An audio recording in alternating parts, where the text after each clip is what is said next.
Hey, so it's time for another video for the Hall of Fame binder. I'm here roasting some coffee, letting it cool as I do. Um, Doing Eddie Mathews today.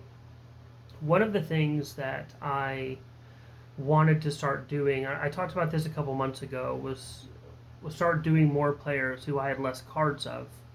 Um, for a couple of reasons. One, because part of the reason I do this is for me. Like I enjoy going and kind of digging into some of these players a little bit more and getting to know them and who they were and their playing ability and so forth. I enjoy that part, and so I want to do that. But also because I don't have very many of their cards, there might be a card or two that are some of theirs that are really nice cards that I should just take a look at, and maybe I've seen them and just haven't focused enough. But anyway, so this kind of gives me the opportunity to ask you to kind of fill me in on some of those things. Say, hey, check out this card or that card. And so anyway, Eddie Mathews was a rookie in 1952, played for the Braves, and played for them most of his career. He got traded to the Astros, and they kept him for a few months, not even a full season, and then they traded him to the Tigers, and that's where he retired in '68. But for most of his career, he played for the Braves, and in that time, he was, the stats kind of speak for themselves in a way. He was a 12-time All-Star in 9 different seasons, so he didn't, not 12 seasons, but 12 All-Star games. Some of those years they had two All-Star games, so he would have played in both of those. He was part of the 500 home run club, 512 home runs, 2 different seasons, 53 and 63, I believe. He led the National League in home runs. Just a great player.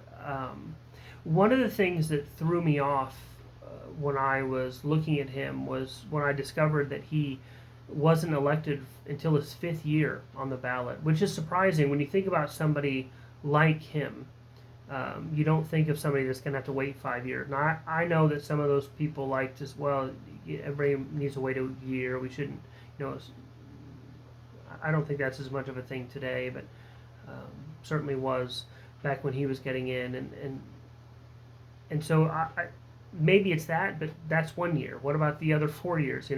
Well, it took him so long partly because he just wasn't very popular. He wasn't very popular. Like, his teammates liked him, but other players didn't like him so much, and the media certainly didn't like him. He did not have a good relationship with the media, and that probably is all I need to say about that. The media has always done its part in keeping people out that it wasn't fond of. Well, Eddie Mathews was one of those guys, and so they kept him out for a few years. In his 5th year, he kind of barely got in, 77%, I think. Which, if that's the only thing you knew about him, you might think he wasn't a great player. But when you begin to think about the 512 home runs, the 2 times leading the National League in home runs. He was never an MVP, but he was second twice. He was a runner-up to Roy Campanella 1 year and then to Ernie Banks a few years after that. So when you think about those things, well, maybe it's a little bit different. Also, he revolutionized the third base thing. Before him, third basemen weren't really power hitters. But he changed all that. He was a phenomenal player in the field. He was a great third baseman. But he was more than that. He was a big hitter, and so when he retired, he retired as the third baseman with the most home runs. He retired as the third baseman with the most assists. He retired as a third baseman with the most games played, and there are several other stats like things like WAR and so forth that you look at. Like, when he retired, he was on top. He was the best third baseman that had ever been seen, and frankly, one third baseman that has beaten some of those records is Mike Schmidt.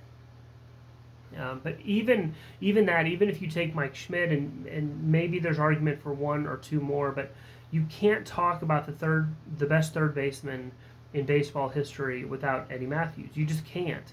And so he needs to come at least in the top 2 or 3. Think about this. Ty Cobb said I've seen 3 or 4 perfect swings in my day, and that lad, he's speaking about Eddie Mathews, that lad has one of them. Now, I got to tell you, if Ty Cobb said something like that about Eddie Mathews, maybe there's something about this guy. Maybe there's something about this player. So just phenomenal. Um, just a few little kind of interesting things about his career. Let's start off with one that's not so good, maybe, but he was Nolan Ryan's first victim. When Nolan Ryan came to the major leagues, his first strikeout was against Eddie Mathews. Now, that's a pretty good first strikeout. But let's talk about Eddie Mathews, not so much Nolan Ryan, but his 500th home run was off of Juan Marichal, so that's pretty good as well.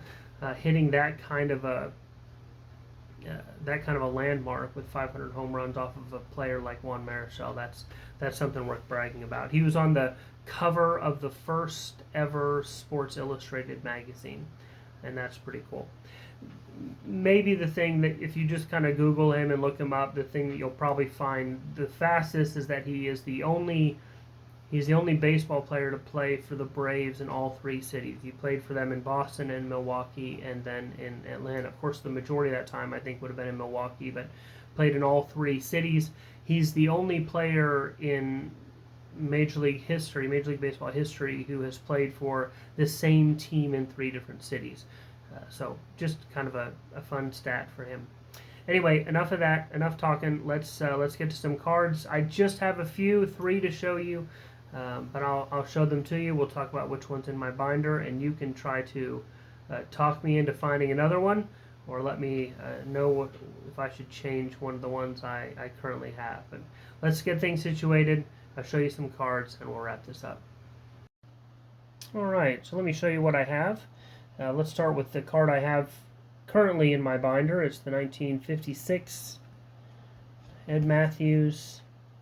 Love this card. Love the horizontal cards, which I am just about to double down on. 56, then going to the 60.